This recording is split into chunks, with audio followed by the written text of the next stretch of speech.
Salut à tous, j'espère que vous allez bien. Aujourd'hui on se retrouve pour une vidéo que vous êtes plusieurs à m'avoir demandé. C'est un nom incontournable du paysage manga, Go Nagai.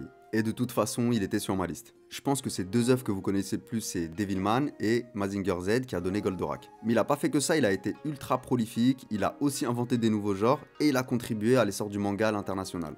Installez-vous au calme, on va plonger dans le parcours de Go Nagai. Go Nagai, il est né dans un contexte un peu particulier. Un mois avant sa naissance, il y a la bombe atomique qui est lâchée sur Hiroshima. Forcément, on en retrouvera des échos dans ses œuvres plus tard. Son vrai nom, c'est Kiyoshi Nagai, il est né le 6 septembre 1945 à Wajima, qui est une petite ville qui est située sur une presqu'île au nord de Nagoya. Depuis tout petit, c'est un rêveur, et dans le contexte d'après-guerre, il a besoin d'évasion. C'est naturellement qu'il va faire travailler son imaginaire à coups d'histoires de créatures et de monstres mythiques. Heureusement, il n'est pas tout seul, il a 4 frères, et c'est avec eux qu'il va jouer.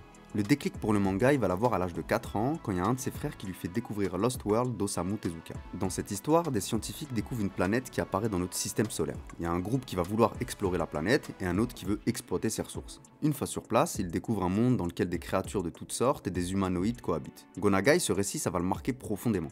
Et il le raconte lui-même, ça l'a obsédé pendant des années après sa lecture. C'est avec cette œuvre qu'il va se découvrir une passion pour la science-fiction. Quand il rentre à l'école, c'est pas forcément le garçon le plus sociable. Il est plongé dans son imaginaire, et lui ce qu'il kiffe c'est lire des BD et dessiner. Alors qu'il est encore en primaire, sa famille va déménager à Tokyo. Donc là, il va se retrouver dans la capitale. Petite précision, j'ai checké des sources différentes, et il y en a qui disent qu'ils sont partis à Tokyo après la mort de son père. Donc s'il y en a dans les commentaires qui ont la vraie info, n'hésitez pas à nous le mettre. Sa passion pour le dessin, elle devient dévorante. Il dessine tout le temps, sur tout, et il finit même par agacer toute sa famille. Ce qu'il préfère le plus, c'est imiter les mangas basés sur Godzilla. Il en fera même le thème d'une œuvre qu'il publiera en 1971 et qui s'appelle Enoshima Dozilla. Maintenant qu'il est à Tokyo, il a forcément accès à beaucoup plus de ressources que dans sa petite ville natale. Et à l'adolescence, il va donc traîner dans toutes les bibliothèques et boutiques de manga pour lire tout ce qu'il peut. En plus des BD, il aime les livres de science-fiction, les intrigues de détectives, les romans d'aventure, bref, il nourrit son imaginaire au maximum. Il va aussi se découvrir une autre passion, le cinéma. Il va y passer sa vie et il raconte qu'à l'adolescence, il va avoir environ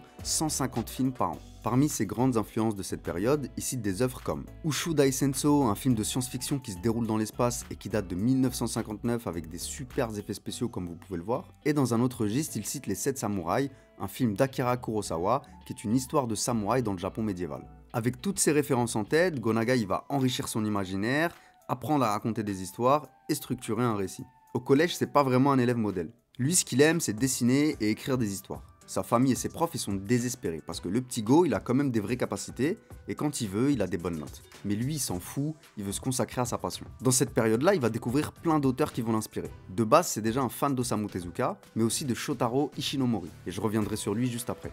Il va découvrir un autre mangaka qui va laisser une vraie empreinte sur son travail, c'est Mitsuteru Yokoyama. On l'avait déjà vu ensemble dans une autre vidéo, Yokoyama c'est le gars qui a créé Tetsuji Nijuashi, qui est considéré comme un, voire le premier manga de mecha. Go Nagai il va aussi découvrir Sanpei Shirato, une des figures de proue du style Gekiga. Pour rappel, les Gekiga c'est un style de manga plus adulte et on peut même parler d'un mouvement qui date de la fin des années 50 et qui a sorti le manga de la case enfant. Donc Sanpei Shirato à l'époque il a fait du bruit avec Ninja Bujeisho, un récit historique de ninja et samouraï dans le Japon féodal. Je pense que vous voyez petit à petit se dessiner les influences sur son travail. On est maintenant dans les années 60, Go Nagai il est au lycée et il veut donner le meilleur de lui-même. Il se dit qu'il faut qu'il soit plus sociable et plus assidu en cours. Avec sa frénésie de dessin, il commence à se rendre compte qu'il va falloir qu'il fasse attention à sa santé s'il veut dessiner longtemps. Il va alors s'inscrire à des cours de tai chi qu'il va suivre pendant quelques années. Donc là, il est dans une bonne dynamique et tout se passe relativement bien. Un été, il va avoir une première opportunité de toucher du doigt son rêve de devenir mangaka. C'est un de ses potes qui lui présente un responsable de la Shogakukan, donc le top de la maison d'édition à ce moment-là. Malheureusement, ça n'a pas vraiment matché et il n'y aura aucune suite. Mine de rien, ça lui met un petit coup au moral et à sa famille aussi. En fait, eux, ils espéraient que ça aboutisse, histoire qu'ils se retrouvent pas sans avenir, étant donné qu'en cours, c'était pas trop ça non plus. Mais il va pas se décourager et il va rapidement passer à autre chose. Les cours, ça le saoule de plus en plus, et il finit par échouer à tous les concours d'entrée à l'université. Et même quand il est en cours de rattrapage, il préfère continuer de dessiner sur sa feuille plutôt que de suivre. En plus de ces petits échecs, il va tomber gravement malade. Il va développer une colite ulcéreuse, en gros c'est une maladie intestinale, et ça va inquiéter tout le monde. Lui il est dans le mal, il vient d'enchaîner les galères, mais ça va le déterminer encore plus à réaliser son rêve, devenir mangaka. Au final, il va se rétablir relativement rapidement, et il va commencer des petits boulots à droite à gauche. Donc là on est entre 1961 et 1964, Go Nagai il se retrouve sans université, à faire des petits boulots, il vient de tomber malade, mais il est plus déterminé que jamais à devenir mangaka.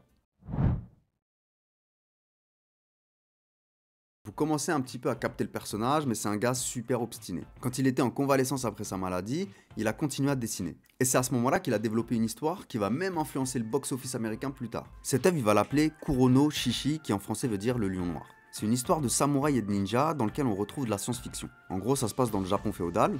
Il y a un seigneur ninja qui s'appelle Ginai Doma qui est réputé pour être immortel et qui combat avec des armes anachroniques comme des missiles, des lasers, etc. Gonagai, il raconte dans la préface d'une réédition de 1991 qu'au moment où il fait cette œuvre, il est dans une mentale où il se dit qu'il a aucune contrainte et qu'il va faire ce qu'il veut. Archi inspiré par Sanpei Shirato, qu'on a vu juste avant, il voulait créer sa propre histoire de ninja et y insérer de la science-fiction. Pour lui, l'histoire avec un grand H, c'est une base parfaite pour la science-fiction. Quand il finit de le dessiner, il en a fait 818 pages. Il va le présenter à plein d'éditeurs, mais c'est rejeté parce que c'est trop long. En fait, à l'époque, les nouveaux auteurs y présentent 16 pages max. C'était déjà considéré comme une longue histoire. Au final, cette œuvre, elle va rester dans l'ombre pendant presque 15 ans avant d'être publiée. C'est dans une préface qu'il va poser la question de l'influence de Kurono Shishi sur le box-office américain. Il va donner un premier exemple avec Star Wars, et voilà ce qu'il nous dit. Il y a 2 ans, j'ai été surpris quand je suis allé voir Star Wars l'Empire contre-attaque. Il y a une scène où Luke Skywalker perd une main et la remplace par une main artificielle à bord d'un vaisseau. Shishimaru Tenno fait la même chose dans Black Lion. Je pense qu'il y a énormément de similarités entre Black Lion et toute la saga Star Wars qui ne sont pas juste le fruit de mon imagination. En gros, il nous dit qu'ils se sont clairement inspirés de son travail. Le deuxième exemple qu'il nous donne, c'est Terminator. À ce sujet, il dit « J'ai aussi vu Arnold Schwarzenegger dans Terminator de James Cameron. N'est-ce pas la même chose que Ginai Doma qui pourchasse obstinément Shishimaru ?» Quand il dit ça, Gonagai, il le dit pas en mode « vous m'avez volé mon travail », mais il l'accueille positivement. À la fin de la préface, il rajoute « Sans le savoir, Black Lion a inspiré d'autres œuvres et donné des scènes iconiques qui sont devenues des succès et parmi mes films préférés. En tant qu'auteur, il n'y a pas de joie plus grande. » Donc voilà, je sais pas ce que vous en pensez. Moi, à l'occasion, je ferai une vidéo sur ce sujet parce qu'il y a quand même pas mal de grandes œuvres qu'on connaît tous et qui ont été très inspirées par les mangas des années 60-70. Black Lion, c'est une œuvre assez importante dans son parcours et donc fallait que je vous en parle. Déjà, il y a mélangé 2 grosses inspirations. Les ninjas et le contexte historique qu'il a pris de Sanpei Shirato et Shotaro Ishinomori et la science-fiction qu'il a pris d'Osamu Tezuka. Et même si l'œuvre n'a pas été publiée tout de suite, elle n'est pas passée inaperçue. À force de taper à toutes les portes pour présenter Kurono Shishi, il va recevoir une proposition du Shonen Sunday de la Shogakukan. Ils ont kiffé son profil et ils veulent lui proposer un poste d'assistant. Il va s'y rendre et on va lui présenter tout le staff de Mushi Production, qui est la boîte d'Osamu Tezuka. Lui, il est comme un ouf parce qu'il va enfin rencontrer son idole de toujours. Sauf qu'Osamu Tezuka, il est pas là. Mais il y a une autre de ses idoles qui est là, c'est Shotaro Ishinomori. Shotaro Ishinomori, c'est un monument du manga et de la culture japonaise. Mais pour faire court et vous donner quelques refs, il est surtout connu pour Cyborg 009 et pour Kamen Rider. Ce gars, c'est celui qui a créé parmi les premiers personnages cyborg dans le manga et qui a aussi contribué à l'essor des tokusatsu. Impressionné par le travail de Gonagai, il va carrément lui proposer de devenir son assistant. Je sais pas si vous vous rendez compte, mais c'est incroyable. Kurono Shishi, c'est sa première œuvre un peu aboutie, il a à peine 20 ans et il est en train de réaliser un rêve qu'il avait même pas en tête, devenir l'assistant d'un de ses idoles. Évidemment, c'est une opportunité folle, mais ça va être aussi un énorme charbon. On l'avait déjà vu ensemble avec d'autres mangaka, mais les rythmes de production au Japon, c'est pas des blagues. Pas de vacances, pas de week-end, jusqu'à 20 heures de dessin par jour, mais une semaine par mois chez lui. C'est à ce rythme que va bosser Gonagai pendant près de 2 ans. Il y a très peu d'assistants qui tiennent le rythme et le turnover il est assez élevé. Ce qui fait que Gonagai il se retrouve souvent seul devant une montagne de travail. À cette période, il va principalement contribuer au développement de Cyborg 009 et en particulier des arrière-plans. Je vais pas m'attarder sur Cyborg 009 dans cette vidéo, j'en parlerai très prochainement dans une autre. Au fur et à mesure, avec ce rythme de fou, Gonagai il est KO. Il est amaigri, il a les traits tirés et il va demander un jour de repos par semaine. Pendant ce jour censé être de repos, il va bosser sur ses projets perso. Dans cette période, il va continuer de développer d'anciennes histoires comme Kurono Shishi et créer pas mal d'œuvres humoristiques. Après 2 ans en tant qu'assistant et après en avoir formé d'autres, Gonagai va avoir le droit à un mois de vacances. Vous connaissez votre boug, quand il est off, il fait tout sauf se reposer. Pendant ce mois de vacances, il va créer une nouvelle œuvre humoristique pour un autre magazine de la Kodansha, le magazine Bokura. Cette nouvelle histoire, c'est Meakashi Polikishi qui raconte les péripéties d'un policier de l'ère Edo. C'est sa première œuvre professionnelle et ce sera publié en 1967. Ça va pas vraiment être un succès, ni critique ni commercial, mais avec cette œuvre, il va démarrer un nouvel arc dans sa vie. Il vient de charbonner pendant 2 ans avec Shotaro Ishinomori, et là il devient enfin mangaka à part entière, et la Kodansha commence à lui faire des propositions intéressantes. Juste après Kurono Shishi, il va enchaîner avec Shibiki Kaiju Yadaman, qui est une série d'histoires comiques. C'est la première fois que je vois ça, mais à la base c'est un animé qui a été adapté en manga par la suite, et Gonagai il a été choisi pour faire le dessin. D'habitude c'est plutôt le chemin inverse. L'animé originel il a été diffusé entre 1967 et 1968, et ça a été créé par Soji Ushio. C'est un mangaka, animateur et producteur japonais qui a beaucoup contribué au développement des tokusatsu. Avec Yadaman, Gonagai il poursuit sur sa lancée et il continue de se faire un nom dans l'industrie. Il va continuer de collaborer avec la Kodansha et il va maintenant publier dans le Shonen Magazine, ce qui à l'époque était parmi le top. Toujours en 1968, il va envoyer Jintaro Sandogaza. C'est l'histoire d'un ronin errant, toujours dans un style comique, mais avec une petite pointe d'humour noir. Oubliez pas que Gonagai c'est un gars obstiné, il est toujours en quête de liberté et il aime pas qu'on lui impose trop de contraintes dans la création. Et l'humour noir de Jintaro Sandogaza, il va pas passer auprès de tout le monde. Notamment auprès de Fujio Akatsuka, qui est un boss du comique à l'époque. C'est lui qui est à l'originaire de Osomatsu-kun dont on avait parlé dans la vidéo sur Naoki Urasawa. Fujio Akatsuka, il trouve que le style de Jintaro il est trop libre. Cette œuvre elle sera d'abord publiée par Kodansha dans le Weekly Shonen Magazine. Mais à l'époque, la Shueisha vient de créer le Shonen Jump et il décide de récupérer les droits. Gonagai, ça va d'ailleurs être une des premières grosses têtes du Shonen Jump. Plus tard, Gonagai il va aussi produire des parodies de grandes œuvres comme Golgo 13 et aussi des œuvres de Sanpei Shirato. En fait, Gonagai, quand il arrive, il a un humour un peu borderline. C'est limite perçu comme du South Park quand c'est sorti à l'époque. Et il va pas s'arrêter là dans la provocation et il va pousser le bouchon encore plus loin. En 1968, il va arriver avec une œuvre un poil plus provocatrice. Le contexte, c'est que la Shueisha vient de créer le Weekly Shonen Jump et ils recherchent plein de nouveaux talents. Ils sont prêts à leur laisser beaucoup de liberté pour rivaliser avec les autres magazines qui sont déjà en place. Ils vont contacter Gonagai et lui proposer d'être un des premiers à publier dans ce nouveau magazine. Lui, il veut démarrer une série longue, contrairement à toutes les séries courtes qu'il a déjà publiées avant. Au départ, son idée, c'est de faire un manga sur une école, mais il veut pas faire un truc lisse. Et il y a le mot Arenshi qui lui trotte dans la tête. Arenshi, ça veut dire scandale, et c'est un mot souvent utilisé pour faire la pub de films pour adultes. Il sait pas vraiment quelle histoire écrire, jusqu'à ce que son assistant lui raconte qu'il espionnait les filles au sport à travers un trou dans le toit de son école. À partir de là, ça va l'inspirer et il va démarrer une intrigue. Cette œuvre, il va l'appeler Arenshi Gakuen, qui veut dire l'école impudique. C'est considéré comme le premier manga du genre ecchi, c'est-à-dire érotique. Au départ, c'est assez soft et il représente pas tellement de nudité. Puis au fur et à mesure, il dessine de plus en plus de personnages féminins qui vont devenir archi populaires auprès des lecteurs.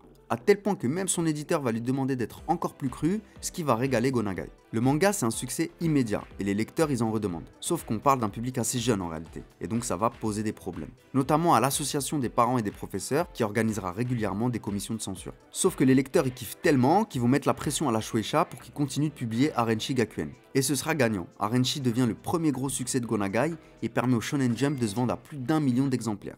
Avec cette œuvre, il a bousculé toute la société japonaise et il a clairement redéfini ce qui était acceptable dans les médias grand public. Devant le succès d'Arenshi Gakuen, la Shueisha ils vont mettre la pression à Gonagai pour qu'il sorte d'autres œuvres similaires. Là, il va se sentir bloqué. Sauf que lui, il veut passer à autre chose. Et donc la seule solution qu'il voit, c'est de mettre les voiles et créer son propre studio. C'est ce qu'il va faire en 1969 et il va baptiser sa boîte Dynamic Production. Il va publier plusieurs œuvres sous ce label, notamment ses gros bangers comme Mazinger Z, Devilman et Cutie Honey. Grâce à sa structure, Gonagai il est complètement libre de sortir les œuvres qu'il veut. Pendant cette période, il va faire la rencontre de Ishikawa Kenichi qui deviendra son protégé. Ils vont bosser ensemble pendant 30 ans et ils vont notamment collaborer sur des œuvres comme Getter Robot. Donc là, Go il envoie quelques petites pépites par-ci, par-là, comme Gakuen Bengaishi en 1969 ou encore la famille Abashiri en 1970. D'ailleurs, avec la famille Abashiri, c'est encore un précurseur. C'est une des premières fois qu'on a un personnage principal féminin dans un shonen. Et il y a beaucoup de gens du milieu qui l'avaient découragé à le faire. Avec son studio, Go il va conquérir le monde, littéralement. En fait, dès 1974, il va créer une filiale qui s'appelle Dynamic Planning, qui sera un des premiers studios japonais à exporter des animés à l'international. C'est notamment grâce à Dynamic Planning qu'on a eu Goldorak. On est au début des années 70 et Gonagai c'est déjà un mangaka reconnu. Il a créé son studio, il a popularisé le ecchi et les personnages féminins dans le shonen, c'est déjà un ancien. Il a déjà un peu manié la science-fiction avec Kuronoshishi, mais depuis ses débuts il travaille surtout sur des séries comiques qui ont une composante historique. Maintenant il va démarrer un nouvel arc dans sa carrière. Grâce à ses différents succès, il a un statut particulier auprès de la Kodansha, ce qui lui laisse pas mal de liberté. Et c'est dans ce contexte qu'il va créer une histoire qui mélange folklore japonais et science-fiction avec Oni. Dans ce récit qui se passe en 2889, les Oni sont des créatures opprimées par les humains. Ils vont finir par se révolter pour faire valoir leurs droits. Fini les mangas comiques, avec cette œuvre Gonagai il se dirige vers une histoire plus sombre et dans laquelle il revient à la science-fiction. Pendant la création, il va à nouveau tomber malade. Ça va le ralentir un peu, mais au final il parvient à achever son récit. Ce sera publié en 1970 dans le Weekly Shonen Magazine et ça va être un petit succès. À peine revenu dans la science-fiction, il veut s'essayer à un nouveau genre, l'horreur. En 1971, il va proposer Susumu. C'est une histoire sombre dans laquelle on suit Susumu, un petit garçon qui a peur de sa mère. En fait, elle est comme possédée et elle a un chien qu'elle lâche sur lui pour le punir. Je vais pas vous spoiler la fin, mais c'est vraiment sale. Dans la foulée, Gonagai va sortir plusieurs œuvres dans le même style. Il veut pas s'enfermer dans un type d'œuvre, donc après cette série d'horreur, il va refaire quelques petits one-shot comiques avant de revenir à la science-fiction et le fantastique. Toujours en 1971, il va travailler sur Mao Dante. Cette fois-ci, le personnage principal, c'est la réincarnation d'un démon puissant qui va se retrouver dans une bataille entre le bien et le mal. Pour faire simple, il y a d'abord une version inachevée qui est publiée en 1971 dans le magazine Bokura de la Kodansha, puis une nouvelle version sera publiée 30 ans plus tard sous le nom Shin Mao Dante. En 2002, il y aura même une adaptation en animé de 13 épisodes. Pour beaucoup, c'est considéré comme les prémices de Devilman. Je l'ai pas précisé, mais Go Nagai, en parallèle des mangas, il va travailler sur plein de petits projets. Il va par exemple réaliser plein d'illustrations et de covers pour des romans, et il le fera pendant près de 20 ans. Donc là on est en 1972, Go Nagai il a eu un premier arc comique, puis un arc horreur et un petit peu science-fiction, et il a lâché quelques pépites qui ont fait un peu de bruit. Mais là il va envoyer un de ses chefs-d'œuvre qui va le satelliser, Devilman. Il va reprendre les grandes lignes de Mao Dante en revoyant un peu l'angle, et il veut s'adresser à un public plus adulte. Dans cette nouvelle histoire on suit Akira Fudo, un jeune homme qui va fusionner avec un démon pour lutter contre d'autres démons qui menacent l'humanité. Quand il l'écrit, Go Nagai il raconte qu'il est poussé par une force invisible et que son but à travers cette œuvre c'est de faire une critique de la guerre et de la violence. C'est publié en 1972 dans le Weekly Shonen Magazine de la Kodansha et le succès il est immédiat. La même année il y aura une adaptation en animé produite par la Toei mais qui sera beaucoup plus soft et qui va s'éloigner de l'histoire originelle. Il y aura aussi des OAV, des adaptations plus récentes comme celle de Netflix en 2018 et même un film en live action en 2004. Avec 50 millions d'exemplaires vendus, c'est autant que Senseiya et c'est considéré comme une œuvre majeure au Japon. Ça va influencer beaucoup d'œuvres par la suite comme Parasite ou Berserk. Ce qu'il faut savoir, c'est qu'écrire ce genre d'histoire, c'est épuisant pour Go Nagai. Et il déclare d'ailleurs à ce sujet, dessiner des petites histoires humoristiques était très relaxant. Mais dès lors que j'ai dessiné des histoires plus sombres ou alors avec des démons, cela a changé du tout au tout. Dessiner des histoires sombres me demandait énormément d'énergie et d'efforts, j'avais l'impression à chaque fois de pousser une porte donnant sur une autre dimension. J'étais littéralement crevé, vidé de toute énergie. Il est épuisé par les récits sombres et il veut passer à autre chose. Oubliez pas qu'à la base il est fan d'Astro Boy et de Tetsuji Nijiwashi qui sont les premiers mangas de mecha, et lui aussi il veut essayer ce style. Alors qu'il est dans les bouchons, il se met à rêvasser d'un robot qui pourrait se transformer en véhicule et passer au-dessus des autres. Il esquisse alors les premiers dessins de ce qui donnera Mazinger Z. Là où c'est révolutionnaire, c'est que c'est la première fois qu'il y a une histoire de robot qui est pilotée de l'intérieur. Il va le publier dans le Weekly Shonen Jump en 1972 et à peine un mois plus tard, il va le présenter à la Toei qui va tout de suite voir le potentiel. L'anime il sera diffusé dès décembre de la même année. Avec Mazinger Z, il va poser plein de bases du style mecha. Déjà comme je vous ai dit, la première révolution, c'est le fait de piloter le robot géant de l'intérieur. Mais il va aussi donner des noms accrocheurs aux différentes attaques. Et d'ailleurs c'est un élément qu'on retrouvera dans d'autres styles. Le succès il est énorme et immédiat et au Japon ça devient un vrai phénomène culturel. Il va y avoir plusieurs suites et séries dérivées, je vais pas tous les lister parce que ce serait vraiment très long, et ça constitue une forme d'univers avec des multivers un peu à la Marvel. Souvent, Go Nagai il laisse la main à ses collaborateurs, Ken Ishikawa et Gosaku Ota sur le dessin et le scénario. Parmi ces dérivés, on a des œuvres comme Great Mazinger Z en 1974 ou UFO Robo Grandizer en 1975, qui sera plus connu sous le nom de Goldorak. A la base, ces trois séries devaient faire partie d'un même univers. Mais Bandai voit une opportunité en or pour développer des produits dérivés. Ils vont un peu mettre la pression à Go Nagai et son studio Dynamic Production pour adapter le design du robot et ajouter quelques éléments à l'histoire. Et c'est demandé aussi par Fuji TV qui est adepte du Star System. Le Star System, j'en ai parlé dans la vidéo de Tezuka, donc n'hésitez pas à aller checker. Par la même occasion, ils vont rapidement vendre des animes à l'étranger sans vraiment consulter Go Nagai et Dynamic Production. Forcément, ça va créer des petites tensions. Au Japon, l'anime Grandizer il fera moins bien que Mazinger Z et Great Mazinger, notamment à cause des modifications qui ont relégué au second plan un personnage qui était super apprécié, à savoir Koji Kabuto, connu aussi sous le nom d'Alcor. Dans Grandizer, c'est juste un personnage secondaire, et ça les fans ils ont pas kiffé.